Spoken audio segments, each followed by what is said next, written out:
মহাকাশ আর অসীম রহস্য নয়, এবার থেকে স্কুলের ল্যাবে গ্রহ নক্ষত্র মহাকাশ নিয়ে গবেষণা করা যাবে।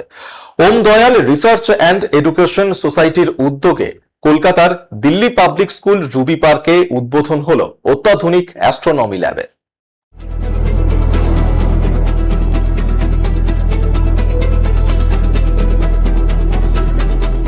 মহাকাশ আর অসীম রহস্য নয়, এবার স্কুলের ল্যাবে গ্রহ নক্ষত্র নিয়ে হবে হাতে খড়ি। ওম দয়াল এডুকেশন অ্যান্ড রিসার্চ সোসাইটির উদ্যোগে কলকাতার দিল্লি পাবলিক স্কুল রুবি পার্কে উদ্বোধন অত্যাধুনিক অ্যাস্ট্রোনমি ল্যাবের। মহাকাশ বিজ্ঞানের প্রতি আগ্রহ বাড়াতে বড় পদক্ষেপ। রবির দিল্লি পাবলিক স্কুলে উদ্বোধন অত্যাধুনিক অ্যাস্ট্রোনমি ল্যাবের। অনুষ্ঠানের সূচনা হয় প্রতীকী রকেট উৎক্ষেপণের মাধ্যমে।